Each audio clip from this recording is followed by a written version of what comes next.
বাংলাদেশে ডেঙ্গু পরিস্থিতি আবারও উদ্বেগজনক হয়ে উঠেছে।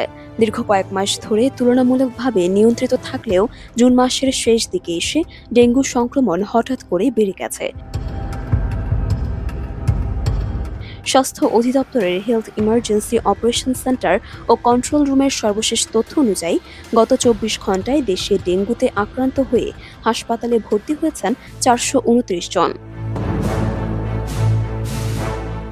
সরকারি হিসেবে সোমবার দেশে বিভিন্ন বিভাগে আক্রান্ত রোগীদের মধ্যে বরিশাল বিভাগে রয়েছে ১৪৯ জন, চট্টগ্রাম বিভাগে ৫৭ জন, ঢাকা বিভাগে ৬১ জন, ঢাকা উত্তর সিটি কর্পোরেশনে ৪২ জন, দক্ষিণ সিটিতে ৪৫ জন, খুলনা বিভাগে ২১ জন এবং রাজশাহী বিভাগে ৫৪ জন।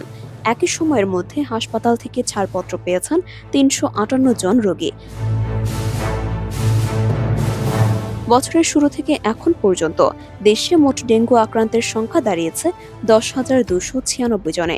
আক্রান্তদের মধ্যে ৫৯.১% পুরুষ এবং ৪০.৯% নারী। চলতি বছরে এখনো পর্যন্ত ডেঙ্গুতে মৃত্যুর সংখ্যা ৪২ জন হলেও গত ২৪ ঘণ্টায় কোনো মৃত্যুর ঘটনা ঘটেনি। ২০২৩ সাল ছিল বাংলাদেশের ইতিহাসে সবচেয়ে ভয়াবহ ডেঙ্গুর বছর। সে বছর আক্রান্ত হয়েছিল ৩,২১,১৭৯ জন এবং মৃত্যু হয়েছিল ১,৭০৫ জনের।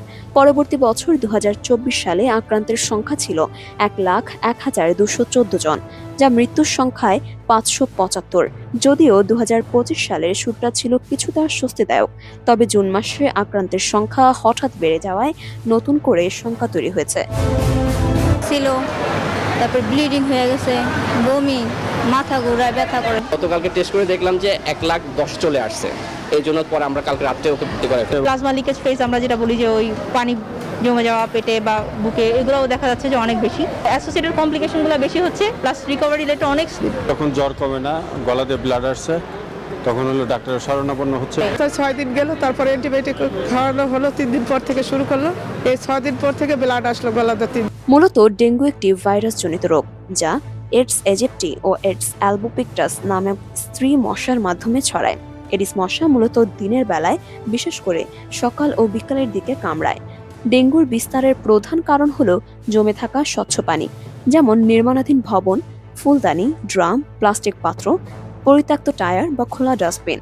শহরের অপরিকল্পিত জলাবদ্ধতা, ড্রেনেজ সমস্যা এবং আবর্জনার স্তূপ এই পরিস্থিতিকে আরও জটিল করে তুলেছে।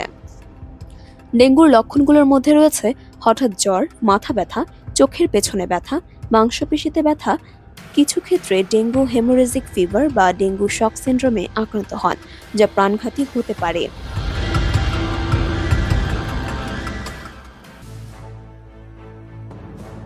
বিশেষ করে শিশু, বয়স্ক ব্যক্তি এবং পূর্বে অসুস্থতায় ভোগা রোগীরা বেশি ঝুঁকিতে থাকেন।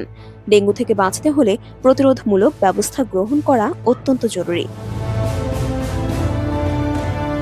প্রতিদিন বাড়ি ও আশেপাশের পরিবেশ পরিষ্কার রাখা, জমে থাকা পানি সরানো, ফুলের টব ও পানির পাত্র খালি রাখা, নিয়মিত মশারি ব্যবহার করা, দিনে মশা প্রতিরোধ ক্রিম বা স্প্রে ব্যবহার করা এবং সিটি কর্পোরেশনের মশক নিধন কার্যক্রমে সহযোগিতা করা একান্ত প্রয়োজন। স্বাস্থ্য অধিদপ্তর জানিয়েছে, বর্ষা মৌসুমে ডেঙ্গুর ঝুঁকি অনেক বেশি, তাই যে কোনো উপসর্গ দেখা দিলে দেরি না করে চিকিৎসকের পরামর্শ নেওয়ার আহ্বান জানানো হয়েছে। হাসপাতালগুলোকে ইতোমধ্যে সতর্ক অবস্থানে থাকতে বলা হয়েছে এবং পর্যাপ্ত বেড, ওষুধ ও রক্তের মজুত রাখতে নির্দেশ দেওয়া হয়েছে। স্বাস্থ্য বিশেষজ্ঞরা বলছেন, ডেঙ্গু এখন আর শুধু ঢাকা কিংবা বড় শহরেই সীমাবদ্ধ নেই, বরং গ্রাম, উপশহরেও ছড়িয়ে পড়েছে। এটি এখন সার্বজনীন জনস্বাস্থ্য সংকট। তাই এই রোগের বিরুদ্ধে লড়াইয়ে সরকার, প্রশাসন ও নাগরিকদের সম্মিলিত অংশগ্রহণ অত্যন্ত জরুরি। বর্তমান পরিস্থিতিতে যদি নাগরিক সচেতনতা না বাড়ে এবং স্থানীয় প্রশাসনের অভিযান কার্যকর না হয়, তাহলে আগের বছরের মতো আবারও ভয়াবহ পরিস্থিতির মুখে পড়তে পারে দেশ। এখনই সময় সকলে মিলে ডেঙ্গু প্রতিরোধে একসঙ্গে কাজ করার। তো ভিউয়ার্স, আপডেটেড সকল নিউজ পেতে আমাদের সঙ্গে থাকুন এবং চ্যানেলটিকে সাবস্ক্রাইব করুন। মারিয়াম মিম ওয়ার্ল্ড ভিউজ।